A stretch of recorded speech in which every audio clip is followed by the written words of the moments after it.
من الشاهدين والشاكرين والحمد لله رب العالمين.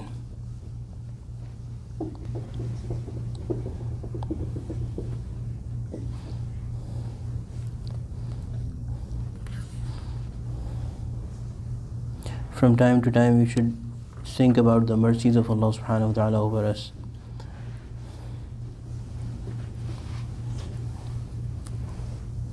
When we think about the mercies of Allah subhanahu wa ta'ala, the bounties and the in'amat that Allah subhanahu wa ta'ala has done to us, we begin to love Allah subhanahu wa ta'ala. And the love of Allah subhanahu wa ta'ala is at the core of our deen. The core of our deen. Whatever good we have to do it out of love of Allah subhanahu wa ta'ala. Even us coming here should be for the love of Allah subhanahu wa ta'ala. Of course, this is something in your whole week that should be, that is the farthest from any sort of entertainment. The way I speak, my bayan is not entertainment at all. It's a very dry bayan, even, and it's not a short one either. So it has to be for the sake of Allah subhanahu wa ta'ala. When we come with talab, when we come with longing in our heart that we want to gain the love of Allah subhanahu wa ta'ala, and we come for the love of Allah subhanahu wa ta'ala, then Allah subhanahu wa ta'ala will definitely grant us His love, will write His love for us. This talab is very important. This talab is very important. In fact, some of our mashayikh say that talab is everything. Neither your shaykh has any capacity to give you anything without talab, nor you sitting and remaining in their proximity, remaining near to them, is going to benefit you at all if you do not have any talab, if you do not have any demand. So us being connected with mashayikh or sitting in the gatherings of Allah subhanahu wa ta'ala, the remembrance of Allah subhanahu wa ta'ala, it has to be with talab. It has to be with longing in our heart. If we do not have longing in our heart, we may have bayat with Qutbul Aqtab of the time, but we are not going to get anything. We may be connected with the topmost saint of the time, but we will not gain anything. We may read the books of Maulana Rumi and whatnot, but we will not get anything. We may be a very good expert of language, of any language,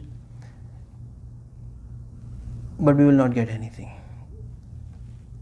The first thing is we have to go with talab. We have to have this longing in our heart that we are very much in need. We are very much in need of gaining from them.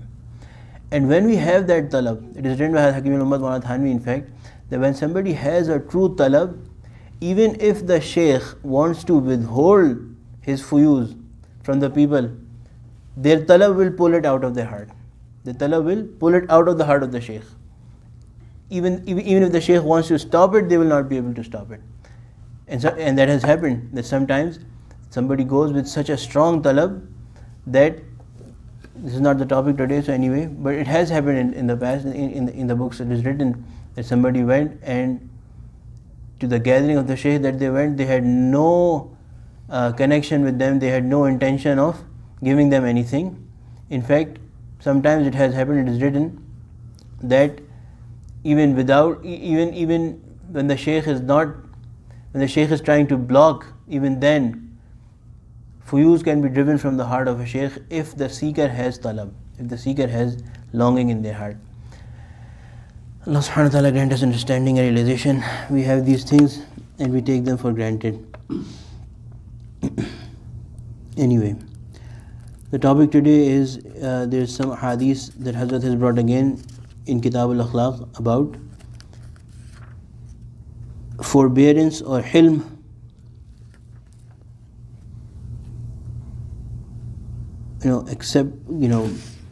tolerating and controlling your anger and not expressing your anger. So it should be understood, we talked about hasad as well, and it applies to ghussa or anger as well again, that these things are natural things. Hasad is also a natural thing, and anger is also a natural thing. Us being a human being, we have these kind of jazbat, we have these kind of passions.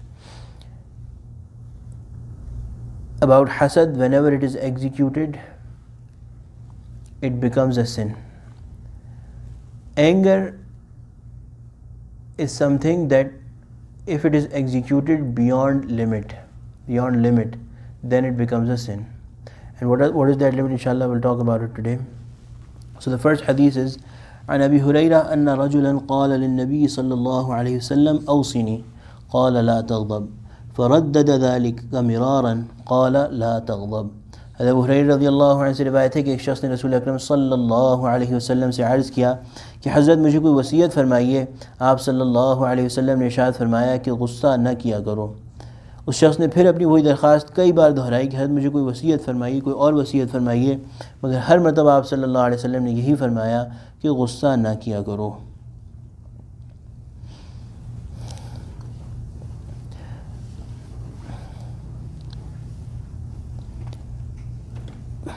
The meaning of this the more or less translation is that Hazrat Abu Hurairah radiallahu anh has narrated that a man came to the Prophet sallallahu alaihi wasallam and requested him to advise.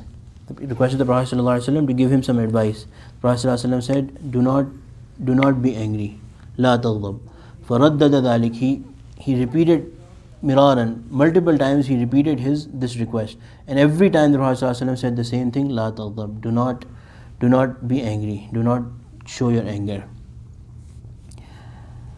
In another hadith, the Prophet ﷺ has said that anger is such a thing that it hurts your iman, it damages your iman, the way the way alu makes even the sweetest thing that you can think of, honey, it makes it very bitter. So your deen is hurt by your anger in that way.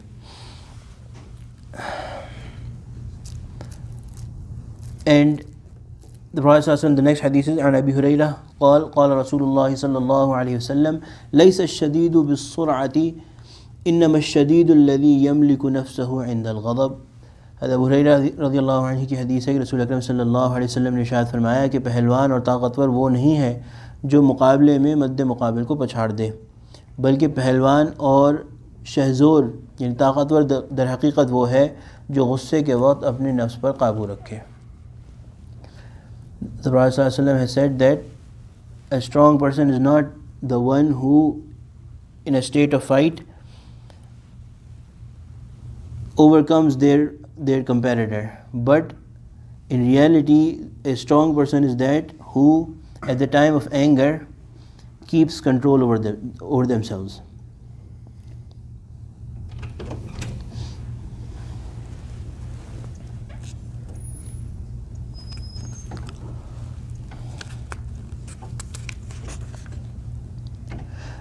عن عبد الله بن عمر قال رسول الله صلى الله عليه وسلم ما تجرع عبد أفضل عند الله عز وجل من جرعة غيظ يكظمها ابتغاء وجه الله تعالى. Abdullah इब्न उमर रज़ियल्लाहु अन्हु से रिवायत है कि रसूल अकरम सल्लल्लाहु अलैहि वसल्लम ने इरशाद फरमाया कि किसी बंदे ने किसी चीज़ का कोई घूंट ऐसा नहीं पिया जो अल्लाह के नज़दीक गुस्से के उस घूंट से अफजल हो जिसे कोई बंदा अल्लाह की खातिर पी जाए. Read by Abdullah ibn Umar radiallahu anhuma that the Prophet sallallahu alaihi wasallam said that no slave of Allah has ever drank any sip which is more beloved or higher in status in the eyes of Allah subhanahu wa ta'ala than that anger which a person suppresses or drinks for the pleasure of Allah subhanahu wa ta'ala. Libtigha'i wajhillah. Ibtigha'a wajhillah. The ayat that I recited also, the word qadam basically means, wal kadhimin al ghayz, qadam basically means to drink it in such a way, to drink something and to internalize something in such a way that it does not remain visible. And this brings us to the original point that anger is something that has been put in our hearts, in ourself, and Allah subhanahu wa ta'ala has shown us uses of that anger. There is uses for that anger. If somebody is such a person that they never can become angry, then they will not be able to defend their own self in time of need, or they will not be able to defend their family or their children, or they will not be able to defend their wealth if they have no anger. Hakim Rahimahullah used to give an example. There was a person called Sufi Buzdil. I'm not saying this was his real name. Sufi Buzdil. He was such a Sufi that he had lost those kind of passions. So, and this is under anger that, when one of the expressions, one of the places where anger has to be expressed is jihad, fighting against the enemies of Allah subhanahu wa ta'ala when they are hurting Muslims. The week before that, we talked about the Prophet sallallahu alaihi wasallam, and there was times when the Prophet sallallahu alaihi wasallam would become really angry when he would see the disobedience to Allah subhanahu wa ta'ala going on. So this person, he was such a person that he had totally quelled his passion of anger, but he also had this desire to do jihad in the path of Allah subhanahu wa ta'ala. So at one point, a person was captured and it was decided that he will be killed. So that enemy of Allah subhanahu wa ta'ala was totally,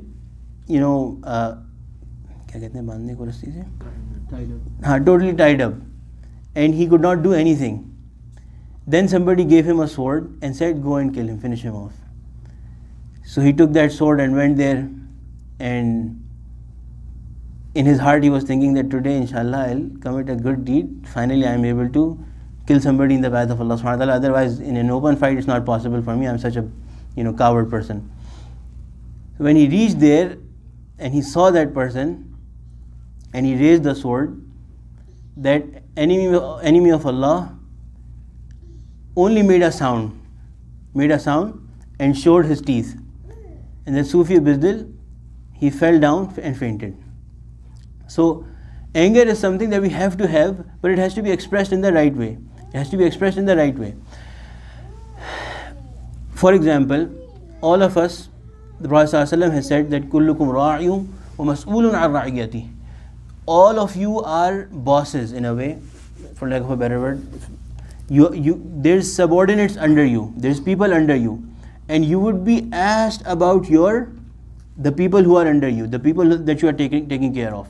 Similarly, we have to protect our family from doing bad things.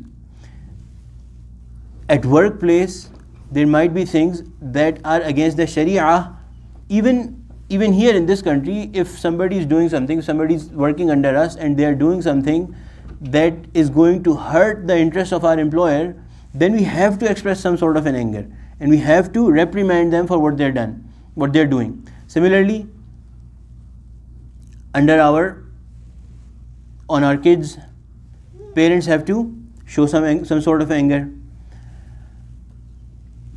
A teacher has to express some sort of an anger to their students. Similarly, a sheikh is basically the same thing. It has to express some sort of an anger, some level of an anger when they see that their murid needs it. They are going in that direction where they need to be controlled. But there is limits to it. And the limits are, may Allah subhanahu wa ta'ala bless our mashayikh, they have very clearly mentioned those. The limit is that no matter what you do, you cannot cross into the boundary of injustice or cruelty, zulm. You can never cross into that boundary. Hakim al-Ummat, Maulana Shaitaan, may Allah bless him and may Allah fill his grave with noor. If I remember correct, in his Malfuzat it is mentioned that a person who used to teach Quran to kids, he wrote to Hazrat Hakim al-Ummat, Maulana Shaitaan, and said that, Hazrat, I have this problem of anger and I punish my students, but I have a feeling that I go overboard. But at the other side, if I think that if I don't punish them at all, then they are not going to be in my control and they are going to lose, there's going to be harm done to them. So Hazrat wrote back to him and said that be very particular about this, that the punishment or the anger that you are showing, it should only be to that boundary which is beneficial for them. And if you cross from that boundary, then you will be sinful and you will be asked by Allah subhanahu wa ta'ala, you will be answerable to Allah subhanahu wa ta'ala. Hakim al-Ummat Maulana Shaitaan himself has written about himself, because Hakim al-Ummat is known that he had a way of disciplining people. In his khanqah, if you read in books, discipline was very important. if somebody would break the discipline, in fact it is written in books that he had his rules posted. Somebody would come to their khanqah, there were specific times when they could actually come to the khanqah. And then there's multiple things, but if somebody would go against those rules, there's many instances written in books where he would scold people, he would discipline them, and many times he would just tell them to leave. Go away, don't come here, go somewhere else. That kind of it. Because he was in a way you could say he was a disciplinarian. He in his khanqah there was a lot of emphasis on discipline. But he himself has said that whenever I am expressing my anger or when I am scolding someone, I have made some rules for my own self. I have made some rules for my own self. Number one is that I never reprimand someone while in the state of anger. While in the state of anger. When I see somebody doing something wrong, naturally, since I am also a human being, there is an anger that builds up within me, but I have made it a must upon me that I do not reprimand them right there and then. I let the moment pass. I let the moment pass. After that, when my anger has the tide has gone, then I call them and very thoughtfully, if I have to explain to them something, I explain that.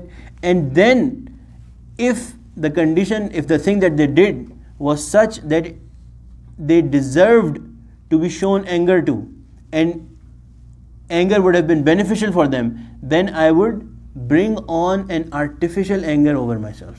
I'll bring on an artificial anger over myself. When I'm really not angry, I'm just faking it in a way. And when I'm doing that, I have full control over myself. I know that I'm not going to go overboard. I know what I'm doing.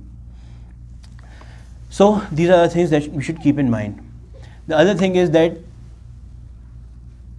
imagine when somebody is very careful, so careful about these things, what will be the state of their anger? Hazrat has said that when I punish someone or when I reprimand someone, I do it with ikrah. I do it with ikrah, dislikingly. The reason is that my station is such that if I don't do it, I will be answerable to Allah subhanahu wa ta'ala. Because these people have come to me for their personal correction, their self-reformation. If I don't reprimand them on their wrong deeds, then I will be answerable to Allah subhanahu wa ta'ala. The Prophet ﷺ has said that you will be asked about the people around you, the people who are your subordinates, who are there to learn from you. So as I said, Hazrat has written that whenever I express my anger and when I am reprimanding someone, in my heart I am constantly talking to Allah subhanahu wa ta'ala. I am saying this to Allah subhanahu wa ta'ala that, Ya Allah, I am expressing this anger, this fake anger, because it is a demand from you upon me. Because it is a demand from you upon me. If I don't do it, I'll be answerable to you. But I am fully aware that you have much more control over me than I have over these people.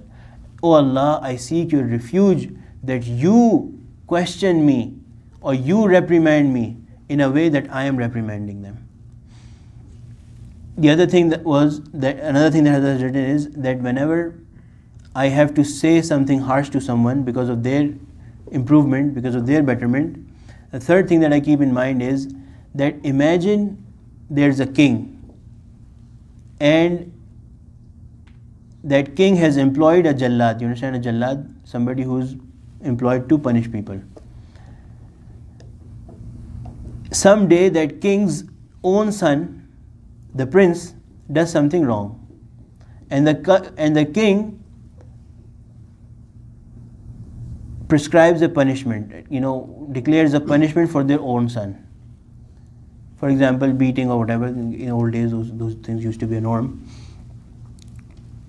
So that jallad or that person who's been employed to punish people, he will be called and he will be asked to publicly, punish that prince. But at that moment when that person, that jallad, is punishing the prince, has he become more important and more beloved to the king than the prince itself? No. He's just doing his job. Hazrat says that whenever I reprimand people, whenever I express my anger based on need, I feel that this person is much more beloved to Allah subhanahu wa ta'ala than a prince can ever be beloved to their father, to their king. I have only been appointed to correct their ways, but I have not become more superior or more beloved in the eyes of Allah subhanahu wa ta'ala just because of my station that I am punishing them or I am expressing my anger to them. Why am I telling these things? A lot of times we express our anger and we let ourselves lose. We let ourselves lose. That especially when we are expressing the anger and we feel that we are doing it at a right time. This person has done, it is actually they have committed a fault. We are right in expressing, we are on the right side of things when we are expressing our anger.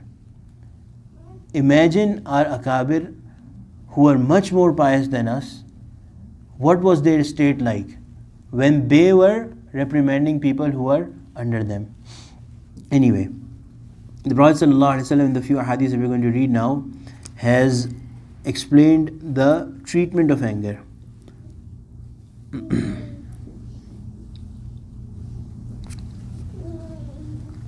عن أبي ذر أن رسول الله صلى الله عليه وسلم قال إذا غضب أحدكم وهو قائم فليجلس فإن ذهب عنه الغضب وإلا فليضطجع. Abu ज़र रज़ियल्लाहु अन्हु से रिवायत है कि रसूल अकरम सल्लल्लाहु अलैहि वसल्लम ने इरशाद फरमाया कि जब तुम में से किसी को गुस्सा आए और वो खड़ा हो तो चाहिए कि बैठ जाए, बस अगर बैठने से गुस्सा फ़रो हो जाए तो फ़बिहा, और अगर फिर भी गुस्सा बाकी रहे तो चाहिए कि लेट जाए. Narrated by Sayyidina Abu Dharr radiallahu anhu, the Prophet sallallahu alaihi wasallam said that if somebody feels angry and they are standing, they should sit down. And if with sitting, the anger goes away, fine. Otherwise, if the anger still stays, then they should lie down. Muhaddithin have explained that there is a very perfect logical explanation to what the Prophet sallallahu alaihi wasallam is saying here. Because, and this is actually said in the hadith as well. I don't know if Hazrat has quoted this hadith here, that anger is from here. عن عطية, so we'll come back to the hadith inshallah. عن عطية بن عروة السعدي قال قال رسول الله صلى الله عليه وسلم إن الغضب من الشيطان وإن الشيطان خلق من النار وإنما تطفأ النار بالماء فإذا غضب أحدكم فليتوضأ. عطية بن عروة السعदी से रिवायत है कि रसूल अकरम सल्लल्लाहु अलैहि वसल्लम ने फरमाया गुस्सा शैतान के असर से आता है और शैतान की आफरीनिश आग से हुई है, यानी शैतान की असल जो है वो आग है और आग पानी से बुझाई जाती है. लिहाजा जब तुम में से किसी को गुस्सा आए तो उसको चाहिए कि वज़ू कर ले. Narrated by Atiyya ibn Urwa Sa'di that the Prophet sallallahu alaihi wasallam said that anger is because of an effect of shaitan, and the origin of shaitan is, the nurturing of shaitan is from fire, and fire is quelled with water. Therefore, if someone feels angry, they should make wuzu. So the thing that I was trying to point out, this is also another way. There's 5 or 6 ways of controlling your anger, but the thing is that 2 things. Number 1, anger is from the effect of shaitan. Number 2, shaitan is originated from fire, and the property of fire is to spring up, to jump up. Therefore, the Prophet ﷺ has said that do quite the opposite of what anger wants you to do, because anger, and it is you must have noted it as well, that anger creates an irti'ash, a movement, an energy within you, which wants you to bubble up, wants you to explode. A lot of people, if they cannot express their anger with their tongue, they start moving about in anger. So these all things are signs that anger wants us to jump, wants us to bubble up. The Prophet ﷺ is giving a very perfect logical remedy to anger. If you are standing, sit down. If you are sitting down, lie down. The other one is that in this hadith, the Prophet ﷺ said that fire is quelled with water. So if somebody feels angry, they should make wuzu. In another hadith, the Prophet ﷺ has said that they should drink water. So we should remember those things. How many things have we counted so far? Change your position. When you feel angry, make wuzu, drink water. In another hadith, the Prophet ﷺ has said, yes, عن ابن عباس قال قال رسول الله صلى الله عليه وسلم علموا ويسروا ولا تعسروا وإذا غضب أحدكم فليسكت وإذا غضب أحدكم فليسكت وإذا غضب أحدكم فليسكت. Abdullah इब्न अब्बास रज़ियल्लाहु अन्हु से रिवायत है कि रसूल अकरम सल्लल्लाहु अलैहि वसल्लम ने इरशाद फरमाया कि लोगों को दीन सिखाओ, दीन की तालीम दो और ऐसा करने में यानी तालीम करने में आसानी पैदा करो और दुश्वारी पैदा ना करो। और जब तुम में से किसी को गुस्सा आए तो चाहिए कि वो उस वक्त खामोशी इख्तियार कर ले। जब तुम में से किसी को गुस्सा आए तो उसको चाहिए कि वो खामोशी इख्तियार कर ले। जब तुम में से किसी को गुस्सा आए तो उसे चाहिए कि वो खामोश हो जाए। This is the fourth way of controlling anger. Another hadith that is mentioned in this I'll translate it in English more or less. Narrated by Abdullah ibn Abbas radiallahu anhuma, the Prophet sallallahu alaihi wasallam said that teach people deen, give them the knowledge of deen and make it easy. Do not make it difficult upon them. And if somebody among you feels angry, then they should become quiet. And this thing the Prophet sallallahu alaihi wasallam said 3 times.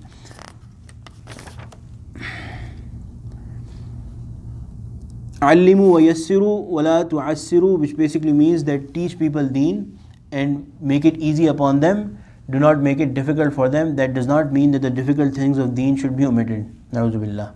No.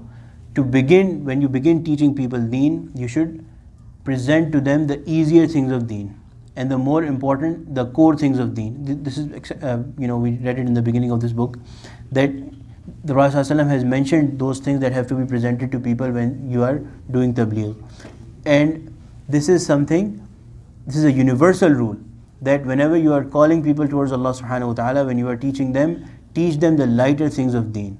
Teach them the easier things of deen. When they feel that they have the love and the energy to actually follow the harder things, this is the way the Prophet ﷺ taught the Sahaba. Then it's not like the difficult things are never going to come. The difficult things are there, and the difficult things also have to be followed, but they will be taught at a later point when people have got the capacity to take it. And of course, this method of controlling anger, that when somebody feels angry, they should stay quiet. I've learned from under this hadith that the most prevalent avenue of going beyond limits when somebody is angry is the tongue. The world today, these days, is that a lot of people, in our general situations, of course, may Allah subhanahu wa ta'ala protect us from serious things, but in our general situation, our tongue is the part of our body that goes above and beyond and crosses into the boundary of zulm under anger. So the Prophet ﷺ is saying that we should stay quiet. Don't do anything. Drink your anger. Let the moment pass by. And then, as Hakim al-Ummah rahimahullah said that he used to do, when there is need for reprimanding or correcting someone, it should be done at a later point. This applies to us dealing with our children. This applies to us dealing with our students. And in every situation where Allah subhanahu wa ta'ala has which Allah subhanahu wa ta'ala has made appropriate for anger.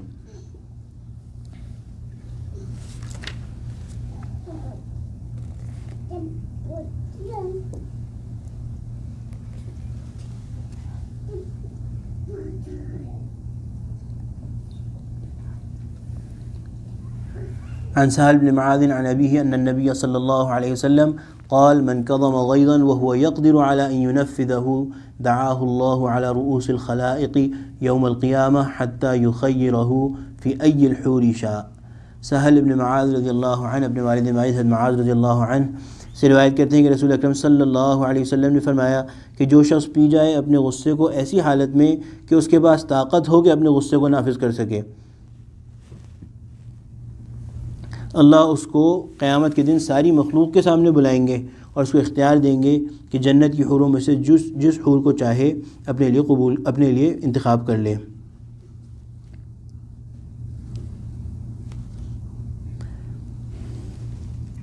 So we'll read one hadith, and then in this section we'll talk about virtues of.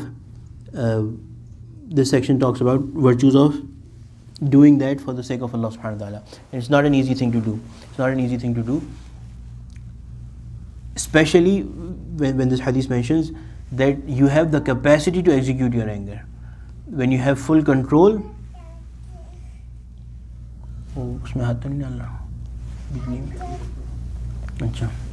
When you have full control over the situation and you are able to execute your anger, and then only for the sake of Allah subhanahu wa ta'ala you suppress and quell your anger, that has a lot of reward. That has a lot of reward. The first hadith from the section that we read, Allah subhanahu wa ta'ala has said that there is no drink better than this drinking.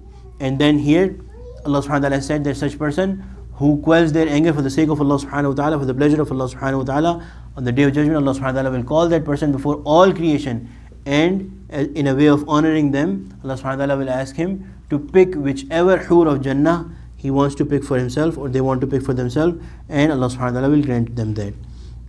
عن أنس أن رسول الله صلى الله عليه وسلم قال من خزن لسانه ستر الله عورته ومن كف غضبه كف الله عنه عذابه يوم القيامة ومن اعتذر إلى الله قبل الله عذره.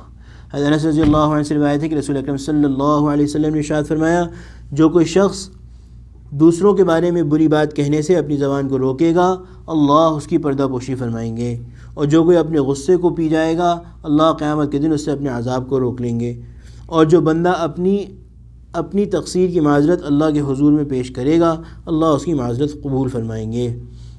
Narrated by Sayyidina Anas radiallahu anhu, the Prophet sallallahu alaihi wasallam said that whoever holds their tongue from saying a bad thing about others, Allah subhanahu wa ta'ala will cover their bad things, their faults. And whoever will drink and hold their anger, Allah subhanahu wa ta'ala will hold his azab, his torment from them on the day of Yawm al-Qiyamah, on the day of Qiyamah. وَمَنْ اِعْتَذَرَ إِلَى اللَّهِ قَبِلَ اللَّهُ عُذْرَهُ. And whoever presents their shortcoming before Allah subhanahu wa ta'ala with ma'zirah, with seeking repentance, Allah subhanahu wa ta'ala will accept their seeking, this act of seeking repentance, and will forgive them.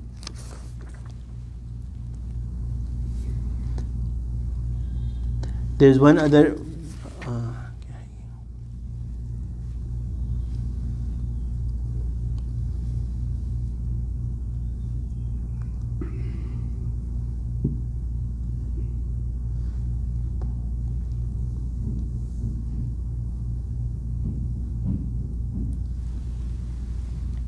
inshallah, this other hadith we'll read next time. Another hadith that is not mentioned in this book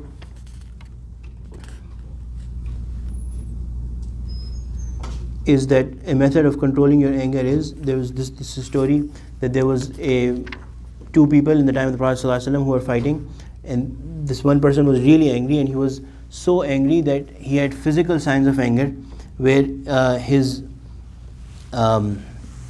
face color changed, became red, and his veins started to become, visible. The Prophet ﷺ said that I know a kalima, that if this person says this kalima, then his state will be corrected. He will be able to control their anger. And then the Sahabi that the Prophet ﷺ was talking to, he said, what is that kalima, Ya Rasulullah? The Prophet ﷺ said, A'udhu billahi minash shaitanir rajim. So this is what I wanted to get at when the Prophet ﷺ has said that anger is from shaitan. Anger is from shaitan. That person went to that person who was being angry and said that, you know what the Prophet ﷺ has prescribed for you, A'udhu billahi minash shaitanir rajim. May Allah subhanahu wa ta'ala protect us. But that person was so angry, and Hazrat ulama have written that most likely that person was a munafiq, actually a hypocrite, that he said, do you think I am a crazy person?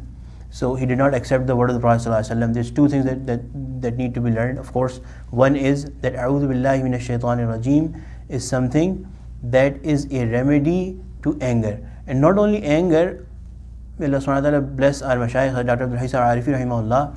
I think I mentioned it 2 or 3 weeks back. It should be our constant state that we seek, because what is A'udhu billah? A'udhu billah is isti'aza, to seek protection from Allah subhanahu wa ta'ala. It is as if, as used to say, think of it like this: a child is in the lap of their father or their parent, and they fear that somebody is going to snatch them away from the lap of their father or their mother. So what will we do? Will they do?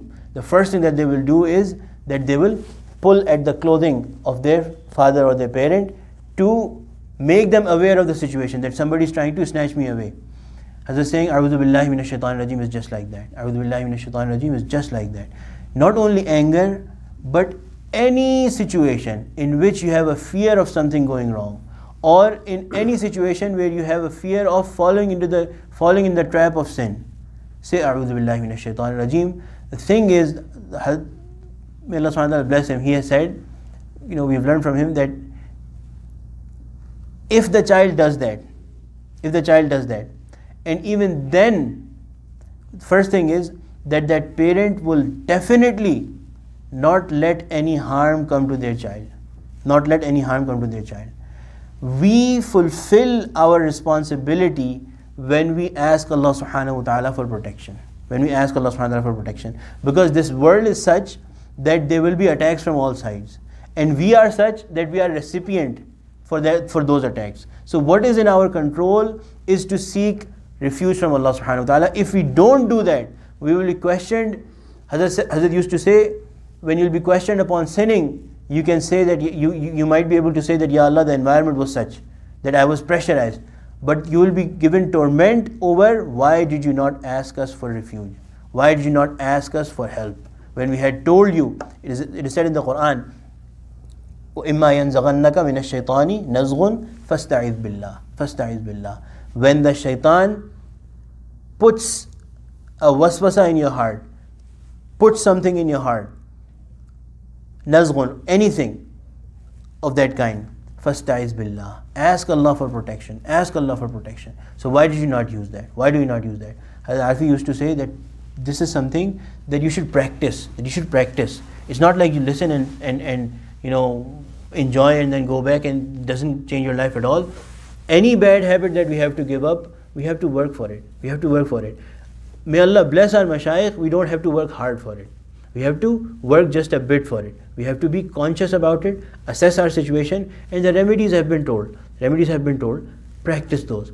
Whenever we are afraid that something wrong is going to happen, our nafs or our shaitan are going to make us do something wrong, say A'udhu Billahi Minash Shaitanir Rajeem, fully consciously and with a, घबराहट के साथ,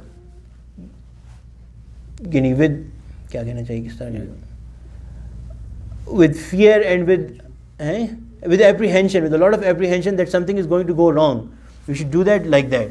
That, Ya Allah, something wrong, we see something wrong coming. We see the shaitan making us go in the hand, losing control with anger or with whatever passion of sin. We seek your refuge. A'udhu Billahi Minash Shaitanir Rajeem, and also seek refuge from Allah subhanahu wa ta'ala in your own words, from your nafs. Anyway, so just to recapitulate, A'udhu Billahi Minash Shaitanir Rajeem, stay quiet, drink water, make wuzu, and if you are standing, sit down. If you are sitting, lay down. These are all physical things. A mental exercise is that we should remind ourselves that whatever control we have, this is driven from hadith, that there was this Sahabi who was expressing a lot of anger over his slave, and Hazrat ulama have written that the situation was such that Sahabi, an imminent risk of crossing the boundary into dhulm. The Prophet ﷺ called out from his behind and said, remember that control that you have over the slave, Allah subhanahu wa ta'ala has much more control over you. So this is a mental exercise, that whenever we feel angry and we feel that we are right, we want to execute our anger, we should remind ourselves that whatever control we have here, Allah subhanahu wa ta'ala has a lot more control over us than we have over that person. Anyway, may Allah subhanahu wa ta'ala grant us understanding. Maghrib ka hai? Azan 40 Uru bhi azan. Yeah, we should make dua inshallah. الحمد لله رب العالمين والصلاة والسلام على سيد المرسلين ربنا ظلمنا أنفسنا وإن لم تغفر لنا وترحمنا لنكونن من الخاسرين رب اغفر وارحم وأنت خير الراحمين ربنا آتنا في الدنيا حسنة وفي الآخرة حسنة وقنا عذاب النار اللهم اغفر لحينا وميتنا وشاهدنا وغائبنا وصغيرنا وكبيرنا وذكرنا وانثانا. اللهم من أحييته منا فأحيه على الإسلام ومن توفيته منا فتوفه على الإيمان. Ya Allah, please forgive our major and minor sins. Ya Allah, those that we committed in private or in public, those that we committed in isolation or with people. Ya Allah, please forgive all our sins.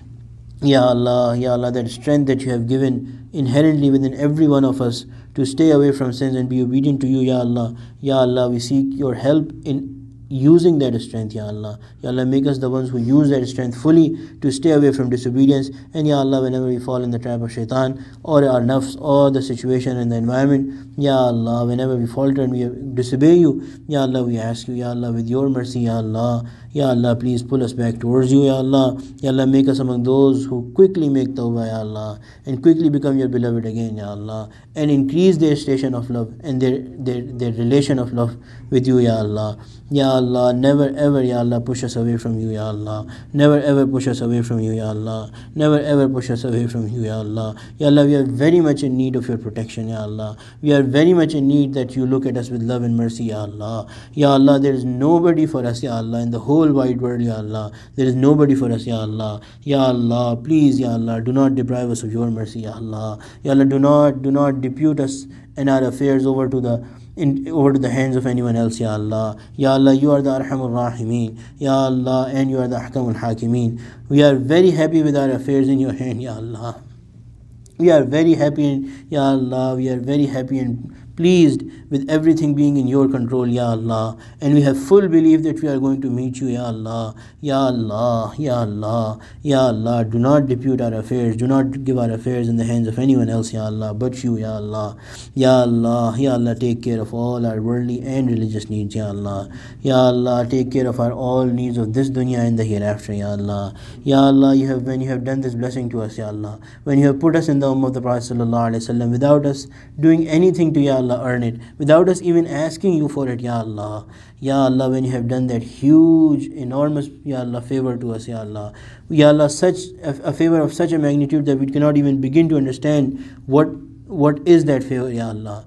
Ya Allah, when you have done that to us, Ya Allah. Ya Allah, please also make us accepted in the eyes of the Prophet sallallahu alaihi wasallam. Ya Allah, do not let this status become a source of questioning for us, Ya Allah. Do not let this, Ya Allah, this station become something where we will be, Ya Allah, which will be, Ya Allah, asked about on the day of judgment, Ya Allah, and will not be able to answer, Ya Allah.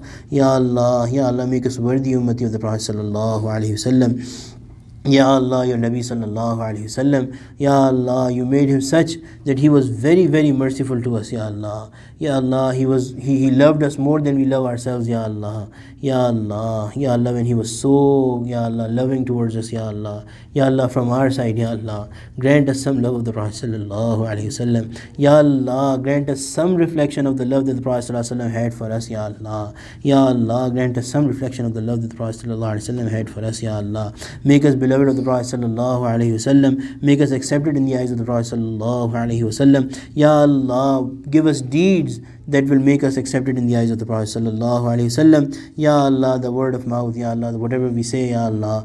Ya Allah, Ya Allah, we are saying it because we've heard our akabirin, our elders say it, Ya Allah.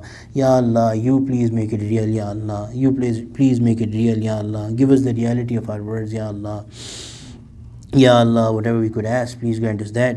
Whatever we did not ask and should have asked, Ya Allah, please grant us that. All the good things that the Prophet sallallahu alaihi wasallam asked, Ya Allah, please grant us those. Ya Allah, all the evils and shurur that the Prophet sallallahu alaihi wasallam sought refuge from, Ya Allah, please give us refuge from that, Ya Allah. Ya Allah, you are our only hope, Ya Allah. You are our first and last hope, Ya Allah. And all reliance is upon you, Ya Allah. And this is our struggle, Ya Allah. And Ya Allah, we hope and expect from you to accept it, Ya Allah. Allahumma hadha ad-du'a ومنك الإجابة اللهم هذا الجهد وعليك التكلان. Ya Allah, please accept what we said, what we heard, what we, Ya Allah, recited, whatever zikr and remembrance we did, and whatever dua we asked. Ya Allah, please accept it, and Ya Allah, make us, Ya Allah, value it. Whatever time we spent in your path, make us value it, and Ya Allah, give us perpetual, Ya Allah. Ya Allah, make us steadfast on it, Ya Allah. سمعنا وأطعنا غفرانك ربنا وإليك المصير. صلى الله تعالى على خير خلقه سيدنا ومولانا محمد وعلى آله وصحبه أجمعين. آمين برحمتك يا أرحم الراحمين.